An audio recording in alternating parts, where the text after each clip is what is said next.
mugira mukurikirane ikiganiro bamaso ntihagire ugutwara igitsibo cawe.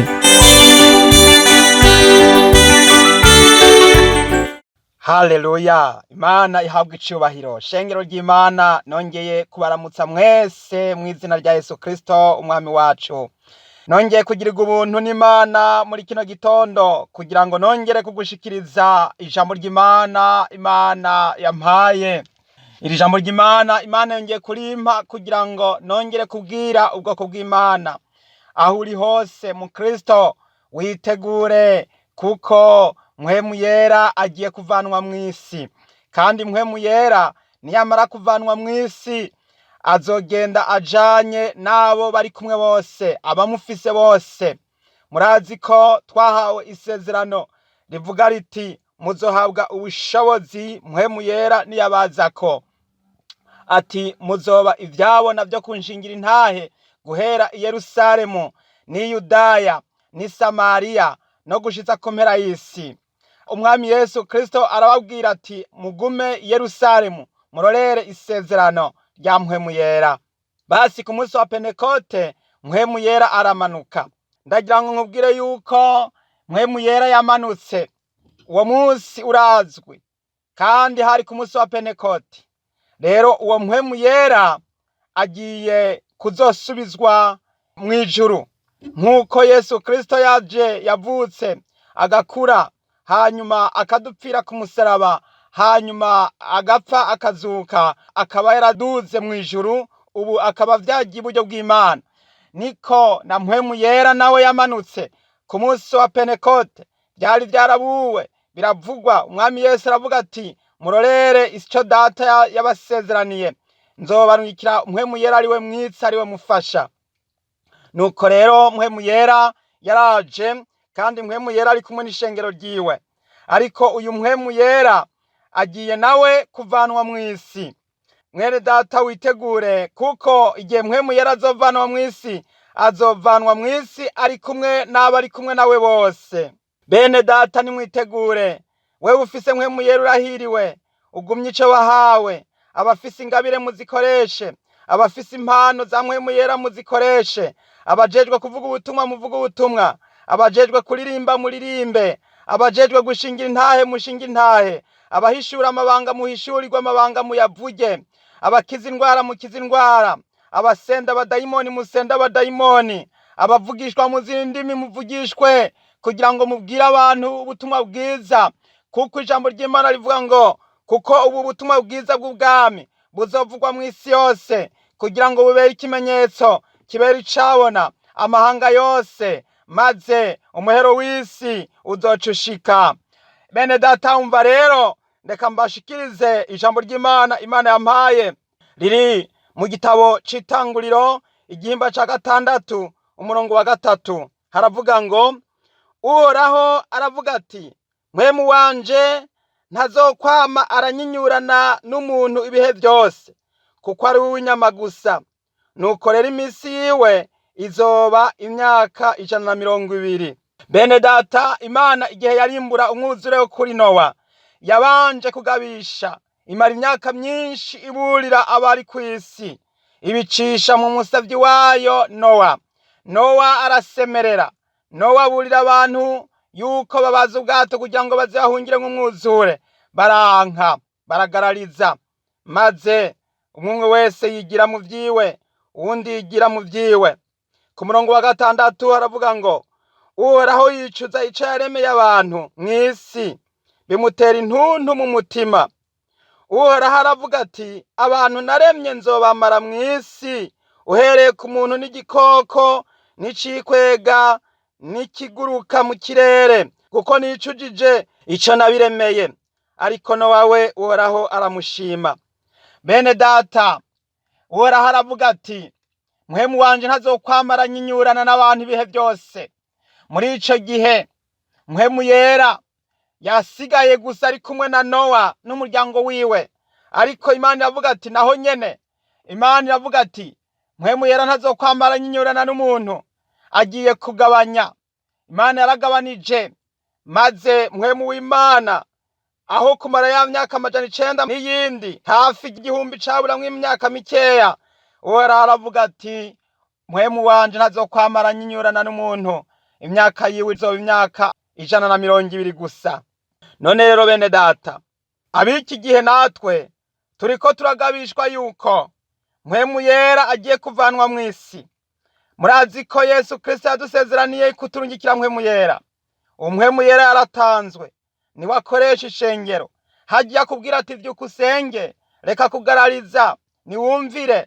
Hagiye kubwira ati haguruka uvuge ubutumwa, niwumvire. Hagiye kubwira ati kora iciza uburyo bukiriho, terera ibyo kurya vyawe ku mazi uzoyibona hashitse igihe kirekire. Ni ukuvuga ngo hajya hose uba uriko uraburirwa, haguruka ukorera Imana. Nico gituma ijambo ry'Imana ririko riratwereka yuko igihe kizogera mpwemu yera avanwe mw'isi, kandi turabona yuko ibimenyetso biriko biregereza, biriko biratwereka yuko kugaruka k'umwami wacu Yesu Kristo kwegereje. Kandi mpwemu yera niyamara kuvanwa mw'isi, ico gihe ni ca gihe hazoba hageze muri vya bihe vy'ingorane zikomeye. Nguhoraho yicuza ico yaremeye abantu mw'isi, yipfuza kubamara, yipfuza kurimbura isi. Uhoraho yafashe ingingo yo kurimbura abantu bo kuri Nowa. Abantu bo kuri Nowa bararimbutse kuko Uhoraho yicujije. Uhoraho yongeye kwicuza muri iki gihe bene data. Abantu bagararije, abantu bigize iwabo w'intahava, abantu bikoresha ibyo bishakiye, abantu baguma basambana, abantu basigaye bagenda bari gusa hano hanze, amazi yarenze inkombe. Nimuze twihane maze twicuze, hanyuma dusabe Imana ikigongwe. Umwanya ukiriho, akanya kakiriho, kuko ejo buca bucana yandi.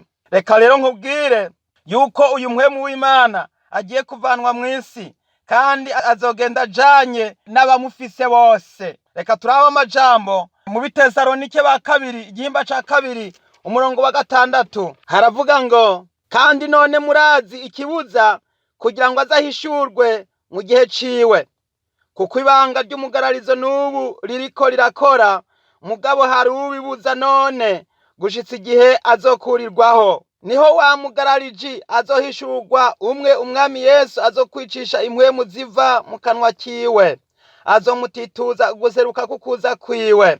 Hariho ubibuza, hariho ubuza Antikristo, hariho uriko arabuza Antikristo.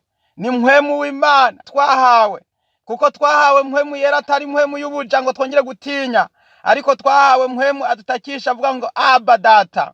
Uyu mpwemu ni wadusengera, uyu mpwemu ni wakoresha ishengero, uyu mpwemu ni wariko aranagura ishengero, uyu mpwemu ni wariko aratuma ishengero ryambikwa inkomezi, uyu mpwemu ni watuma abantu bahabwa imbaraga zo gusenga. None uyu mpwemu yera, uyu mpwemu w'Imana yatanzwe ku munsi wa Pentekoti agiye gukugwaho. Bene data, imbere yuko Imana irimbura umwuzure kuri Nowa, yabanje kugabanya mpwemu yera kugira ngo ntazokwamara nyinyurana n'abantu kw'isi. Ariko noneho ubuhoho Imana igiye kuvana mpwemu wiwe, wa wundi mpwemu we yatanzwe ku munsi wa Pentekote, wa wundi yatanzwe kugira ngo ishengero rishingwe. Murazi ko ishengero ryashinzwe, Yesu Kristo yashinze ishengero avuga ati kuri urwo rutare nzogubaka kw'ishengero, kandi amarembo y'ikuzimu ntazorishobora. Maze muri ico gihe iri shengero rero rigiye kuvanwa mw'isi, kandi Yesu Kristo yongera arasezerana ati nzobarungikira umwitsa, ari we mpwemu wa Data, mpwemu w'Imana, azoza kuri mwebwe, muzohabwa ubushobozi mpwemu yera niyabazako. None rero uyu mpwemu yera, Pawulo aravuga ngo kugira ngo Antikristo ahishurwe hariho ubibuza. Uyabibuza ninde?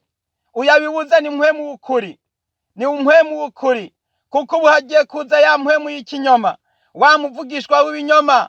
Benshi baramaze kwaduka mw'isi, abavugishwa b'ibinyoma baramaze kugwira mw'isi, abavugishwa ba Shetana, abavugishwa b'ibinyoma ba Antikristo. Basi rero kubw'ivyo bene data, hariho ubibuza kugeza igihe azokurirwaho. Ndagira nkubwire yuko igihe mpwemu yera azokugwaho hano mw'isi, azogenda ajanye n'ishengero. Iri shengero kuko mpwemu yera bazaba bamufise bose bazohaguruka baduzwe. Bene data, mpwemu yera niyamara kuvanwa mw'isi, niho wa mugarariji azoca ahishurwa, wa wundi wa mugarariji, wa mwana wo kuranduka, ca gikoko kimwe c'imitwe ndwi n'amahembe 10, ca gikoko kimwe kizotuma abantu batemererwa kuja mu isoko badafise vya binimero. Turabona yuko n'ubu nouvelle ordre mondiale iza yaramaze gushigwa kuri gahunda. Ubu abantu batondeshwa imirongo mu masoko kugira ngo iyo ugenda hose ugenda utumbere iyo bakweretse. Baratunga urutoke bati uca aha canke udaciye aha ushaka usubira inyuma. Bene data, ndagira nkubwire yuko ibihe biriko biregereza. Nico gituma ugomba kuba maso, ugomba kwicara witeguye, ukicara ugavye. Igihe kirashitse co kwikangura, ijoro rirakuze bugira buce. Nuko rero twiyambura ibikorwa bibi vy'umwiza, twambara ibigwanishwa vy'umuco. Bene data, isi igiye kurimbuka. Abo kuri Nowa bararimbutse, abo kuri Sodomu na Gomora bararimbutse, kandi ibyaha by'abo bantu bose bahowe nivyo biriko biraba muri iki gihe. Mbere kino gihe ho cabaye ic'umurengera, kuko ibyaha vyarundanye biba vyinshi bimurengera. Mwihane, icaha mu kirandurane n'imizi, icaha mu giturire, icaha mu gisenye, mw'izina rya Yesu. Reka ndagusabe kugira ngo duce bugufi dusenga Imana, kugira ngo Imana yongere kutugirira ubuntu, yongere kutugirira imbabazi. Basi reka dusenga Imana. Wewe wumva ugomba gukira no gukizwa, haguruka usenge Imana, wambare ibigwanishwa, wambare ijambo ry'Imana, maze wongere kuba icuma kiramuye, wongere kuvugutirwa. Oh, haleluya! Urakoze Mana, Data wa twese uri mu ijuru, umwami w'abami. Kubw'imbabazi zawe zibonekera muri Yesu Kristo yatwitangiye ku musaraba, ndakwinginze kugira ngo mwami wongere gukangura umukristo wese ahari hose, yongere kunaguka, yongere kuva hasi, yongere kwambara inkomezi za mpwemu yera. Kuko igihe kirashitse cuko ishengero rivanwa mw'isi. Igihe kirashitse cuko ubutumwa bwiza buvugwa mw'isi yose, kugira ngo ube ikimenyetso kibera icabona amahanga yose, maze umuhero w'isi uzoca ushika. Mwami wacu Yesu Kristo, ndakwinginze muri iki gihe mwami, mpwemu wawe agiye kuvanwa mw'isi. Muri iki gihe mwami, ishengero ryawe rigiye kuvanwa mw'isi. Ndakwinginze kugira ngo uhe abakristo bose kwikangura, uhe abakristo bose kubaduka, bahaguruke, maze dusenge, kandi dusenge mu nkomezi, kugira ngo mwami wacu Yesu Kristo twambare kugororoka. Urakoze mwami. Abakwizeye bose mwami Yesu, nta nkeka tuzotabagwa. Nigihe cyo gutabaruka, nigihe cyo kogorora, nigihe cyo kunesha, nigihe cyo kwambara inkomezi. Igihe kirashitse. Urakoze mwami, izina ryawe rihabwa icubahiro. Ndabigushimiye mu izina ry'uwatwitangiye Yesu Kristo umwami wacu, amen. Muhejeje kurikirana ikiganiro Bamaso ntihagire ugutwara igisibo cawe, mwariko mushikirizwa na Mbonimpa Abeli. Ndayifurije amahoro y'Imana.